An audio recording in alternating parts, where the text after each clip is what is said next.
Hi guys, welcome to my channel. मैं हूं मानव और आज मैं आपके लिए लेकर आया हूं 2010 में आया एक drama disaster film Hereafter. Movie में 3 लोगों की अलग अलग कहानियां हैं जो कि एंड में जाकर एक दूसरे से कनेक्ट हो जाता है। तो अभी बिना कोई देरी किए चल एक्सप्लेनेशन को शुरू करते हैं।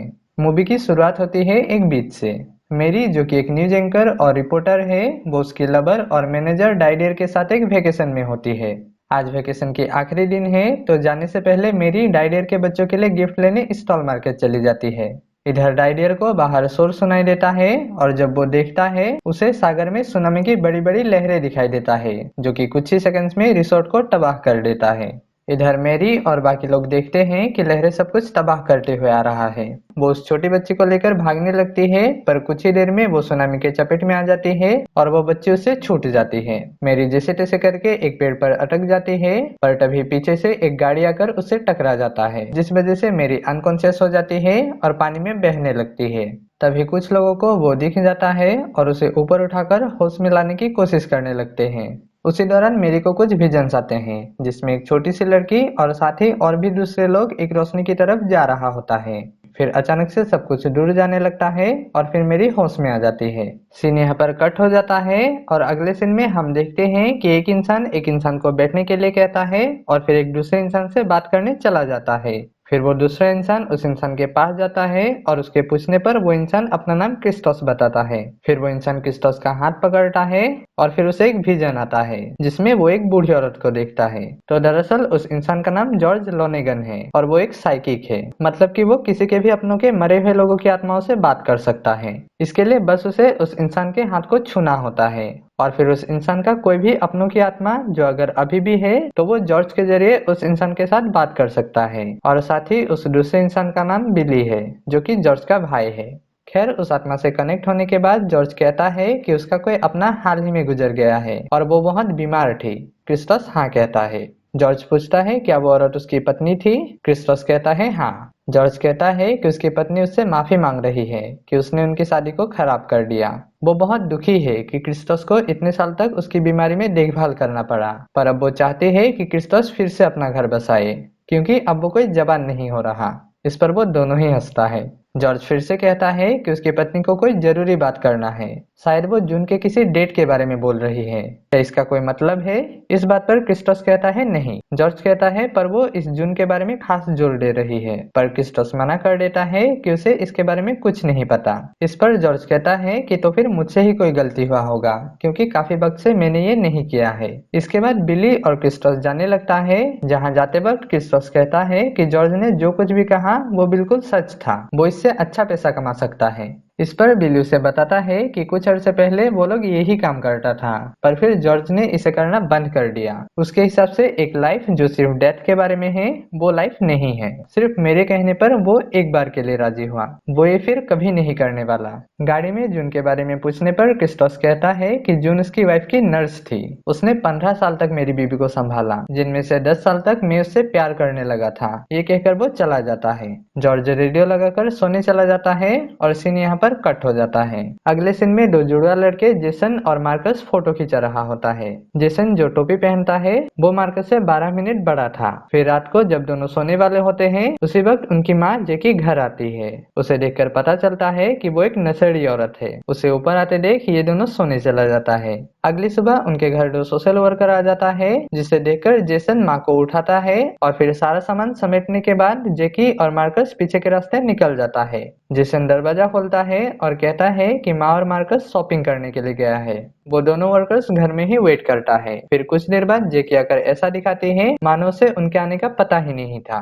वो वर्कर्स उससे पूछताछ करने के बाद चला जाता है। इसके कुछ देर बाद जेकी मार्कस को एक पर्ची देती है और केमिस्ट के पास से वहां लिखे सामान को लाने के लिए कहती है। मार्कस जाने ही वाला होता है, पर जेसन उससे पर्ची ले लेता है और कहता है कि वो जाएगा, क्योंकि मार्कस ने अभी तक अपना होमवर्क पूरा नहीं किया है। जेसन सामान लेकर वापस लौट रहा होता है, जहाँ रास्ते में कुछ बदमाश लड़के उसे तंग करने लगता है। जेसन उनसे बचने के लिए भागने लगता है, पर भागते भागते वो एक गाड़ी के सामने आ जाता है और उसका एक्सीडेंट हो जाता है। जब मार्कस उस जगह पर पहुंचता है तो देखता है कि जेसन की मौत हो चुका है। सीन शिफ्ट हो जाता है और हम मेरी को देखते हैं, जो कि एक इंटरव्यू ले रही होती है। पर पूरे इंटरव्यू में वो कुछ खोई खोई सी रहती है, क्योंकि इसे समझ नहीं आ रही होती है कि आखिर उसने वो क्या महसूस किया था।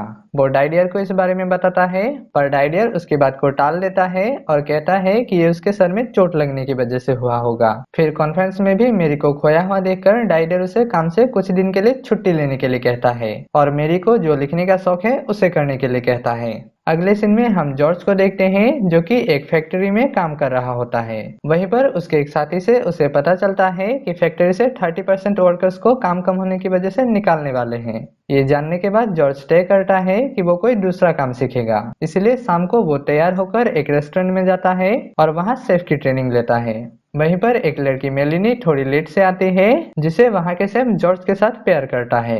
ट्रेनिंग के बीच में ही ये दोनों बहुत सारी बातें करते हैं और एक दूसरे से जान पहचान करता है। फिर ट्रेनिंग के बाद मेलिनी जॉर्ज को अगले हफ्ते मिलूंगी ऐसा कहकर जाने लगती है। जॉर्ज उसे देखता रहता है, जिसे देखकर हम समझ पाते हैं कि वो मेलिनी को पसंद करने लगी है। खैर वो भी घर की ओर निकल जाता है। जब वो घर पहुंचता है तो देखता है कि वहाँ एक औरत खड़ी है। जॉर्ज को ये समझने में देर नहीं लगता कि वो उसके कल के रीडिंग के बारे में जानकर आई है। वो औरत कहती है कि उसे उसके बेटी से बात करनी है, पर जॉर्ज उसे मना कर देता है और कहता है कि वो उसकी आखिरी रीडिंग था। वो औरत काफी मिन्नतें करती है, पर जॉर्ज उसकी नहीं सुनता। अगले दिन वो जाकर बिली से मिलता है, जिसमें बिली कहता है कि क्रिस्टोस ने वादा किया था कि वो ये बात किसी को नहीं बताएगा। फिर वो पूछता है कि क्या जॉर्ज ने वो रीडिंग किया। इस पर वो थोड़ा नाराज हो जाता है और कहता है कि हाँ, वो इस चीज से पैसा कमा सकता है, पर इसका मतलब ये नहीं कि वो ये करेगा। बिली कहता है कि उसे ये करना चाहिए, उसे एक गिफ्ट मिला है लोगों की मदद करने के लिए। इस पर जॉर्ज कहता है कि ये कोई गिफ्ट नहीं है, बल्कि एक श्राप है। ये कहकर वो चला जाता है। इधर मार्कस जेसन के फ्यूनरल में होता है और फिर इसके बाद वो जेसन के कैप को पहन लेता है और फिर उसके राख को लेकर घर चला जाता है। अगले दिन वो सोशल लेडी उसे उसकी माँ से मिलाने ले जाता है, जिसे चाइल्ड केयर वालों ने ड्रग लेने के जुर्म में पकड़ लिया है। मार्कस माँ को छोड़कर कहीं नहीं जाना चाहता, पर जैकी कहती है कि वो पूरी तरह ठीक होकर वापस आ जाएगी। फिर इसके बाद उसे ले जाया जाता है। इसके बाद हम मेरी को देखते हैं, जो कि अपने बुक के टॉपिक मेटरन के बारे में पब्लिशर एग्जीक्यूटिव माइकल से डिस्कस कर रही होती है। फिर शाम को वो डाइडियर के साथ डिनर में होती है, जहां वो फिर से पूछती है कि क्या ये पॉसिबल है कि मरने के बाद भी कुछ है, जैसे कि कोई आफ्टर लाइफ। इस पर डाइडियर कहता है, मुझे नहीं लगता। अगर ऐसा कुछ होता तो अब तक कोई ना कोई इसे डिस्कवर कर चुका होता। घर आने के बाद मेरी उस बुक पर काम करने लगती है, पर उसका ध्यान बार बार उसी चीज पर चला जाता है। वो इंटरनेट में सर्च करती है, जहां से डॉक्टर क्लाउडिया का लिखा एक आर्टिकल मिलता है। वहीं पर उसे उसका एड्रेस भी मिल जाता है और वो उस डॉक्टर से मिलने की तय करती है। अगले सीन में शाम को जॉर्ज वापस उस रेस्टोरेंट में होता है, जहां उन्हें आंखों में पट्टी बांधकर खाने को पहचानना होता है। खिलाते वक्त मेलिनी उसका हाथ छू लेती है, जिस पर जॉर्ज को कुछ विजन्स दिख जाता है। ट्रेनिंग के बाद दोनों एक साथ डिनर करने का प्लान बनाता है और इसके लिए वो दोनों जॉर्ज के घर चला जाता है। वो लोग खाना बनाना शुरू ही करता है कि उसी वक्त बिली का एक वॉइस मैसेज आ जाता है, जिसमें वो कहता है कि उसने क्रिस्टोस को समझा दिया है कि वो अपना मुंह बंद रखेगा। इसके साथ ही वो जॉर्ज के गिफ्ट का भी मेंशन करता है। मेलिनी पूछती है कि वो कौन से गिफ्ट के बारे में बात कर रहा था, पर जॉर्ज उसे मना करने लगता है। उसके बार बार पूछने पर जॉर्ज उसे बता देता है, जिसे सुनकर मेलिनी चाहती है कि वो उसकी भी रीडिंग करे। जॉर्ज उसे मना करने लगता है और कहता है कि वो उसे पसंद करने लगा है, पर अगर वो उसकी रीडिंग करेगा तो उनके बीच जो कुछ भी है वो खत्म हो जाएगा। लोगों को लगता है कि किसी के बारे में सब कुछ जान लेना कमाल की बात है, पर एक्चुअली में ये बहुत ही बुरा है। जॉर्ज के समझाने के बावजूद भी मेलिनी नहीं समझती और फिर आखिर में जॉर्ज उसकी रीडिंग करने के लिए तैयार हो जाता है। जॉर्ज उसके हाथ को छूता है और फिर उसके माँ के बारे में बताने लगता है कि उसकी माँ एक हार्ट की पेशेंट थी। इस पर मेलिनी हाँ कहती है। जॉर्ज वही रुक जाना चाहता है, पर मेलिनी के जोर करने पर वो कहता है कि उसे उसके पिता दिखाई दे रहा है, जो बार बार उससे माफी मांग रहा है। इस पर मेलिनी थोड़ी कॉन्शियस हो जाती है और पूछती है किस बारे में। जॉर्ज कहता है कि जो कुछ भी उसने इतने सालों तक उसके साथ किया उस वजह से। इसे सुनकर मेलिनी रोने लगती है और खुद को संभालते हुए कहती है कि वो सही था, हमें इतना आगे नहीं बढ़ना चाहिए था। वो अगले हफ्ते मिलूंगी ऐसा कहकर चली जाती है, पर जाते वक्त वो रोने लगती है। फिर कुछ देर में वो चली जाती है और जॉर्ज खिड़की से उसे देखता रहता है। इधर वो सोशल वर्कर्स मार्कस को लेकर एक फैमिली के पास जाता है, जो कि इसे अडॉप्ट करता है। वो औरत मार्कस से बहुत प्यार से पेश आती है, पर मार्कस किसी भी बात का कोई जवाब नहीं देता। जाहिर सी बात है, उसे भाई की मौत से बहुत दुख पहुंचा है। वो लोग उसे उसका बेडरूम दिखाता है, जिस पर उस दूसरे वर्कर के कहने पर वहाँ एक दूसरा बेड भी लगा दिया जाता है। रात में मार्कस जेसन की कैप को उतारता है और उस दूसरे बेड में रखकर सो जाता है। अगले दिन छुट्टी के बाद वो कंप्यूटर रूम में चला जाता है और यूट्यूब में आफ्टर डेथ से जुड़े वीडियोस को देखने लगता है। इधर मैरी उस एड्रेस पर पहुंच जाता है और डॉक्टर क्लाउडिया से मिलकर अपने एक्सपीरियंस को शेयर करता है कि कैसे उस वक्त उसे कितना सुकून महसूस हो रहा था। सब कुछ एकदम शांत था, अंधेरा था और साथ ही एक बहुत ही तेज रोशनी भी थी। वहां समय का कोई बहाव नहीं था। ऐसा लग रहा था मानो उसे सब कुछ पता हो। क्लाउडिया कहती है कि एक डॉक्टर और साइंटिस्ट होने के नाते वो इन सब पर विश्वास नहीं करती थी, पर 25 साल तक हॉस्पिटल में काम करने के दौरान मैंने देखा कि कई बार पेशेंट्स डेथ होने के बाद भी रहस्यमय तरीके से वापस जिंदा हो गया और उन सब का बिल्कुल एक जैसा एक्सपीरियंस था, वो भी उस स्टेट में जब दिमाग खुद से कोई भी इमेज नहीं बना सकता है। ये सब कोई कोइंसिडेंस नहीं हो सकता, इसलिए मैंने इस पर रिसर्च किया। मेरी पूछती है तो इसका मतलब मैंने वाकई कुछ एक्सपीरियंस किया। क्लाउडिया कहती है हाँ, उसने कुछ और नहीं बल्कि डेथ को एक्सपीरियंस किया है। जाते वक्त क्लाउडिया उसे कुछ फाइल्स और लॉग देता है आफ्टर लाइफ से रिलेटेड, जिसे लेकर मेरी चली जाती है। इधर फैक्ट्री में जॉर्ज को उसका बॉस ऊपर बुलाता है और उसे 6 महीने की तनख्वाह और 2 साल की हेल्थ इंश्योरेंस देकर नौकरी से निकाल देता है। दरअसल वो लोग चाहते हैं कि जिन लोगों के बीबी बच्चे हैं उनकी नौकरी बची रहे। बार में बिल कहता है कि उसे कोई दूसरा काम करना होगा और वो उसे फिर से रीडिंग का काम करने के लिए कहता है। शाम को वो उस रेस्टोरेंट में जाता है पर मेलिनी वहां नहीं आती। तो दरअसल जॉर्ज ने ठीक ही कहा था, उसका गिफ्ट दरअसल में एक श्राप है जो उसे एक नॉर्मल लाइफ नहीं जीने देता।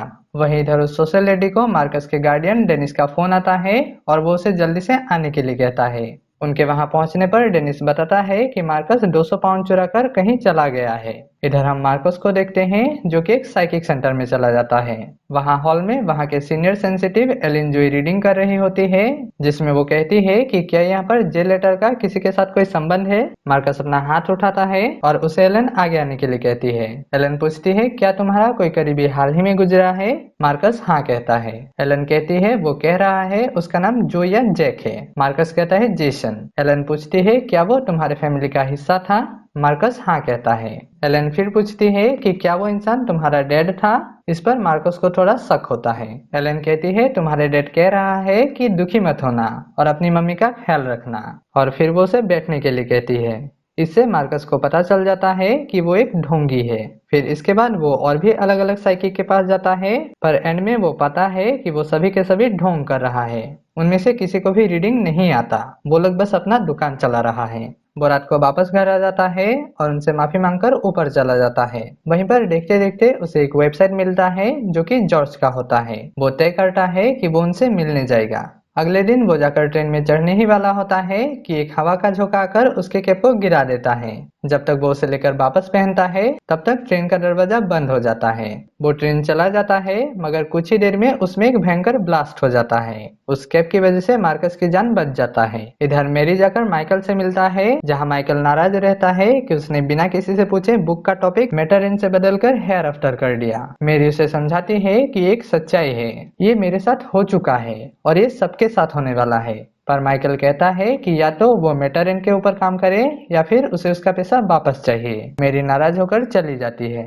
शाम को वो डाइडियर के साथ डिनर में होती है, जहां उसके वापस काम में आने की बात पर डाइडियर कहता है कि उसे थोड़ा और रेस्ट करना चाहिए। उसके बातों से मेरी समझ लेती है कि वो किसी और लड़की के चक्कर में है। इस बात से मेरी को दुख होता है और वो वहां से चली जाती है। घर में पहुंचने पर उसे माइकल का फोन आता है, जो उससे आज मीटिंग में जो कुछ भी हुआ उसके लिए माफी मांगता है और कहता है कि एक पब्लिशर उसके बुक को पब्लिश करने के लिए तैयार हो गया है। इसे सुनकर मेरी खुश हो जाती है। माइकल उसे पब्लिशर का एड्रेस दे देता है और मेरी अगले दिन जाकर उसे अपनी राइटिंग दे देती है। इधर बिली जॉर्ज को उसका नया ऑफिस दिखाता है, जहाँ वो अपना रीडिंग का काम करेगा। फिर अगले दिन जब वो उसे लेने जाता है, उसके पड़ोसी उसे एक लेटर देता है जिसमें जॉर्ज उससे माफी मांगता है और कहता है कि जो तुम सोचते हो कि मुझे एक गिफ्ट मिला है वो एक श्राप है। तुम्हें लगता है कि इस गिफ्ट के साथ मुझे लोगों की मदद करना चाहिए, पर इस वक्त सबसे ज्यादा मुझे खुद की मदद की जरूरत है, इसलिए मैं कुछ समय के लिए जा रहा हूँ। अपना ख्याल रखना। जॉर्ज लंदन चला जाता है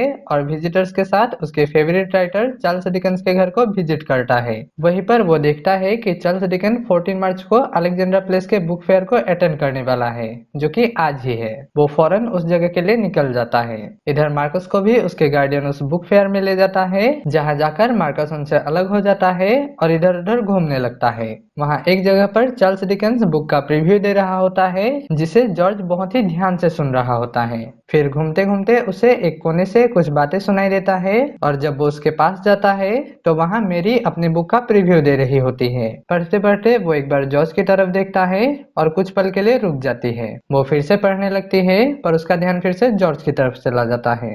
फिर इसके बाद सभी उसके साइन के बुक को लेने लगती है। जॉर्ज भी एक बुक लेता है और जब मेरी उसे साइन करके दे रही होती है तब उसका हाथ जॉर्ज के हाथ से लग जाता है और जॉर्ज को उसके कुछ विजन्स दिखाई देता है। जॉर्ज उसे देख रहा होता है कि उसे वक्त पीछे से मार्कस कहता है कि वो उसे जानता है, वो एक साइकिक है। ये सुनकर जॉर्ज कहता है कि उसे कोई गलतफहमी हुआ है और वो वहां से जाने लगता है। मार्कस उसके पीछे जाता है और उसकी मदद करने के लिए कहता है। जॉर्ज तंग आ जाता है और कहता है कि वो अब रीडिंग नहीं करता। जब वो वापस उस जगह पर जाता है तो देखता है कि मेरी वहां से जा चुकी है। वो वहां से होटल के लिए निकलता है पर वो देखता है कि वो लड़का अभी भी उसका पीछा कर रहा है। मार्कस उसके पीछे पीछे होटल तक पहुंच जाता है पर वहां के स्टाफ उसे बाहर कर देता है। जॉर्ज खिड़की से देखता है कि वो बाहर खड़ा है। रात में खाने के बाद जॉर्ज वापस से देखता है कि वो लड़का अभी भी वहीं पर है। ये देखकर वो नीचे जाता है और उसे रूम में ले जाता है। वो उसे बिठाता है और फिर जैसे ही उसका हाथ पकड़ता है उसे जेसन दिखाई देता है। जॉर्ज जेसन की काफी सारी बातें बताता है जिसे सुनकर मार्कस को बहुत खुशी मिलती है। फिर जॉर्ज कहता है कि अब वो उस कैप के बारे में बात कर रहा है। वो चाहता है कि मार्कस उसे उतार दे और उसे फेंक दे क्योंकि वो जेसन का है, इसीलिए उसने उस दिन उसे नीचे गिरा दिया था। वो आखिरी बार था जब उसने उसका ध्यान रखा पर अब वो जा रहा है। ये सुनकर मार्कस रोने लगता है और कहता है मैं तुम्हें मिस करूंगा। इसके बाद जॉर्ज उसे उसके घर छोड़ने जाता है, जहां मार्कस उसे गुड बाय कहकर अंदर चला जाता है। फिर जब जॉर्ज होटल में होता है मार्कस उसे फोन करता है और कहता है कि वो मे फेयर में है। जॉर्ज कहता है क्या? मार्कस कहता है कि आप जिस लेडी को लाइक करते हैं वो मे फेयर होटल में है। ये कहकर वो फोन काट देता है। जॉर्ज उस होटल में जाता है पर उस वक्त मेरी वहां नहीं होती तो वो उसके लिए एक लेटर छोड़ जाता है। जब मेरी रूम में आती है तो उसे वो लेटर मिल जाता है जिसे पढ़कर वो बहुत खुश हो जाती है। वो फौरन लेटर में लिखे जगह में चली जाती है जहां वो दोनों एक दूसरे से मिलकर बहुत खुश हो जाते हैं और यहीं पर फिल्म का हैप्पी एंडिंग हो जाता है। सो आई होप कि आपको एक्सप्लेनेशन पसंद आया होगा। तो चैनल को सब्सक्राइब करना ना भूले और मैं मिलूंगा आपसे अगले वीडियो में। तब तक के लिए बाय बाय।